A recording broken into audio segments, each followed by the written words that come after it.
The sun didn't just burn me, it ate me. Day 300, or maybe 3,000, I stopped counting when my eyelids blistered shut. I was tied to the pillar of shame, roasting like meat on a hook. My skin had turned to leather. My lips were cracked canyons tasting of iron and dust. I was once the king. Now I was a scarecrow for vultures. Merchants spat on me. Thieves threw stones. But I didn't scream. I didn't have the moisture left to scream. I just waited for him. My brother. The bastard who sat on my throne.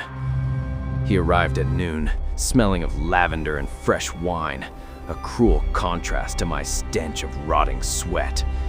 He didn't dismount. He looked down at me with a silk handkerchief covering his nose. Still breathing, he laughed. I tried to curse him, but only dry dust coughed from my throat.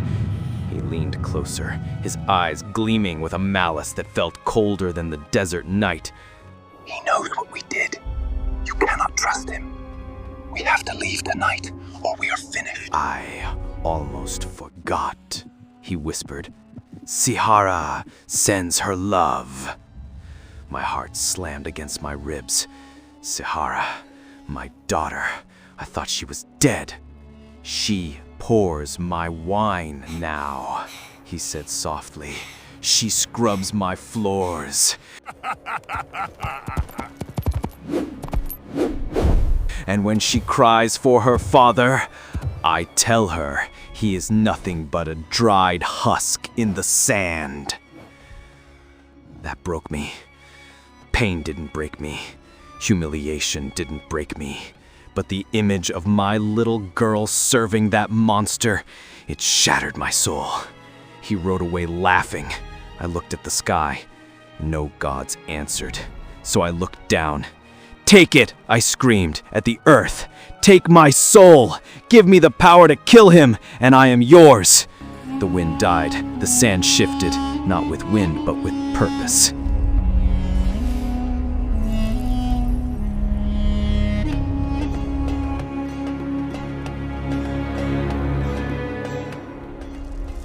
Something massive slithered beneath my feet.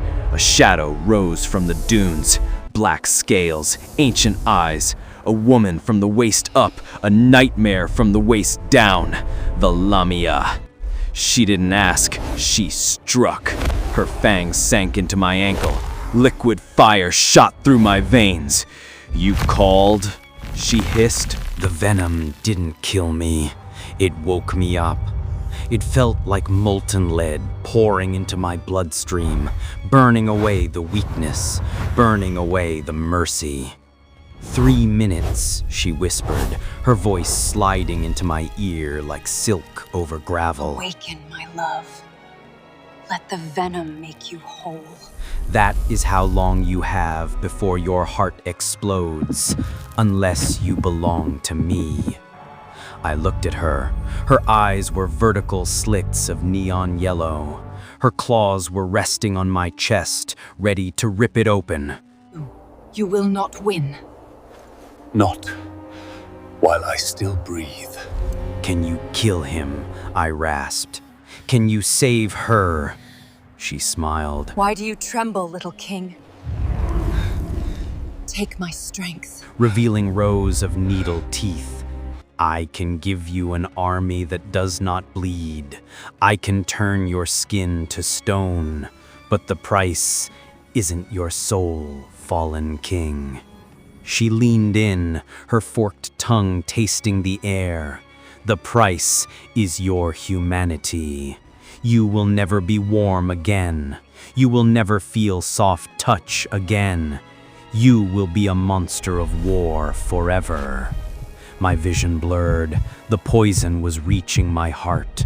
I thought of Sihara. I thought of my brother's laugh. Take it. Make me a monster. She kissed me.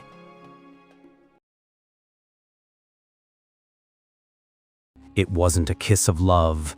It was a seal. Cold, slimy, electric. The chains holding me shattered, not because she broke them, because my body expanded. My skin turned gray, hard, rough. I looked at my hands. They weren't flesh anymore. They were granite. "Good," she purred, coiling around my new heavy body. "Now let us wake the sleepers." I thought I was saving my daughter. I didn't know I was starting a war that would burn the heavens themselves. If you want to see the Empire of Stone rise, subscribe now. She dropped me into the void. I fell through layers of cold mist until I hit solid ground. Dust plumes rose around me. The air here was dry, dead. It smelled of sealed tombs and forgotten rage. I stood up. My new granite skin creaked. They were waiting. Rows of them. Endless, silent, colossal statues carved from the bedrock of the world. Soldiers with no faces. Giants with stone swords. They stood frozen in a sleep that had lasted centuries. The Stone Legion. I walked to the center. A massive figure sat on a rough throne. The general. 3 meters of jagged rock.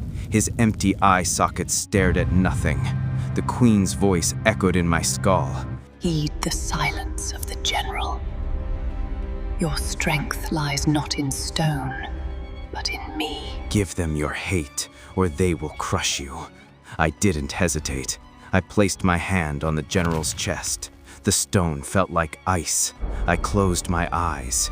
I didn't pray. I remembered. I remembered the sun roasting my skin. I remembered the spit of the thieves. I remembered Sahara pouring wine for the men who killed her mother. I pushed that memory into the stone. I fed it my fury. The general's chest grew warm. A crack appeared, then another. Deep spider webs of light spread across his armor. The ground began to shake. Not a tremor, a heartbeat. Thump, thump. The general's head turned. Dust fell from his shoulders like gray snow. Yellow light ignited in his hollow eyes. He stood up. The sound was deafening, rock grinding against rock. He knelt before me. Then the others followed, one by one, 1,000 by 1,000. The sound of their kneeling shook the cavern roof. I looked at my own arms. The transformation wasn't finished. It was accelerating. Gray scales merged with my flesh. My chest hardened into natural armor. My fingers felt heavy, lethal, unbreakable. I wasn't just their commander. I was one of them. "Rise," I commanded. My voice sounded like grinding gravel. They rose. "We have a kingdom to burn." We have a kingdom to burn. We didn't march to the city. We became the storm. A wall of sand 1,000 feet high swallowed the sun. We walked inside it. My stone warriors moved in perfect silence until we hit the city walls. My brother was waiting. He stood on the ramparts, his face pale. He had summoned his own beasts, creatures of acid and bone given to him by the Nameless One. They screeched on the battlefield, drooling venom that melted the sand. It didn't matter. Flesh cannot fight stone. We collided. It wasn't a battle. It was a massacre. My giant stepped on his beasts. They crushed skulls like dry leaves. Acid splashed on their stone skin and did nothing. I walked through the chaos, snapping necks with my new hands, feeling nothing but the cold satisfaction of judgment. We breached the gates. The city was ours in minutes. I found him in the courtyard. He was alone. He had thrown away his sword, and he was holding Sahara. She looked thin, broken. Her eyes were wide with terror when she saw me, a monster of stone and rage. Let her go, I roared. The sound cracked the paving stones. My brother smiled. It was the smile of a man who held a knife to the world's throat. "You think you won?" he whispered. He pulled a small dagger. "Stop!" I stepped forward. My army froze behind me. He didn't attack me. He didn't attack her. He cut his own wrist. A deep cross-shaped wound. Sahara screamed. She fell to her knees, clutching her own wrist. Blood poured from her arm in the exact same spot. I stopped. My stone heart hammered against my ribs. "What did you do?" I growled. "The Nameless One is thorough," my brother laughed.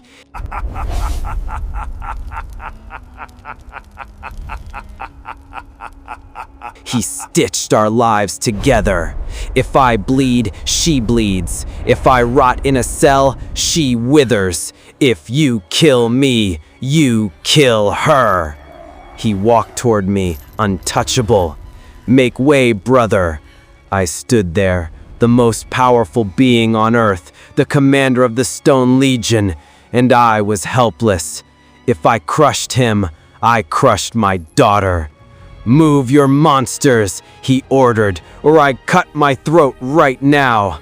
I looked at Sahara. She was crying, begging me with her eyes to let him go. I slammed my fist into the wall. The impact shattered the stone. "Let him pass," I choked out.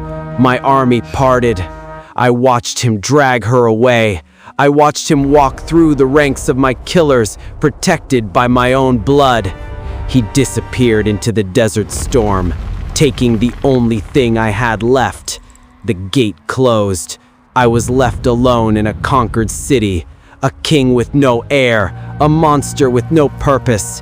The queen slithered from the shadows. Her golden eyes burned with a new hunt. He thinks he is clever, but every bond can be broken. I turned to her. "How?" "We must go where the Pact was forged. We must go to the Forbidden Lands. We are not hunting a man anymore, King. We are going to kill a god." The city was mine. The throne was mine. But the silence was deafening.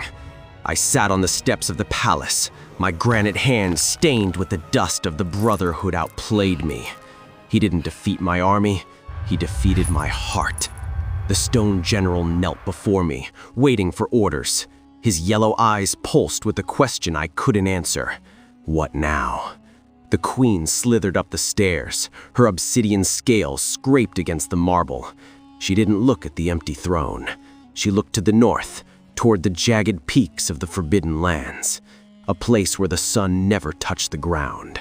A place where even her kind refused to go. "He is going to the source," she said. Her voice was no longer seductive. It was cold, serious. "The Nameless One does not just grant wishes. He collects debts. Your brother thinks he is a partner. He is just another sacrifice waiting to happen." I stood up. The weight of my stone body cracked the step beneath me. "If he sacrifices her," my voice was a low rumble that shook the dust from the pillars. "He won't," she cut in. "Not yet.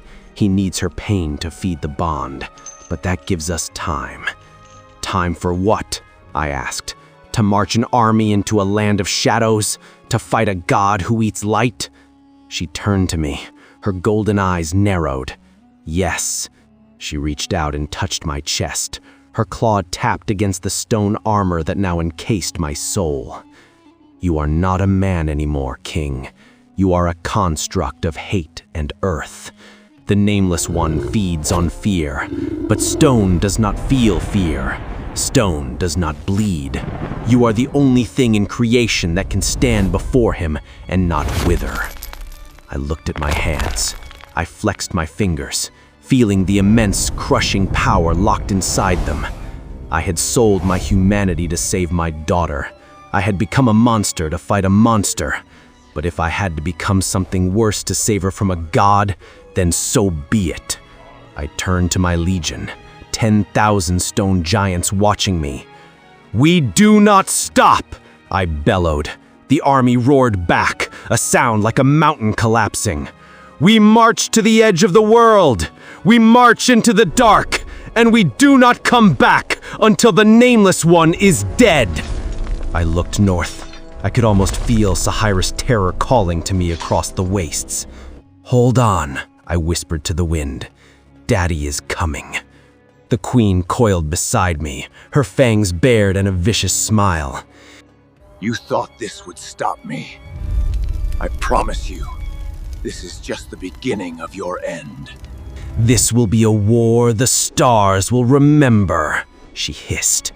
I didn't care about the stars. I didn't care about the kingdom. I started walking toward the Forbidden Lands. The ground trembled with every step. My brother thought he had won because he made a deal with the devil. He forgot one thing. Devils bleed, and I was the hammer coming to crush them all. The hunt had just begun.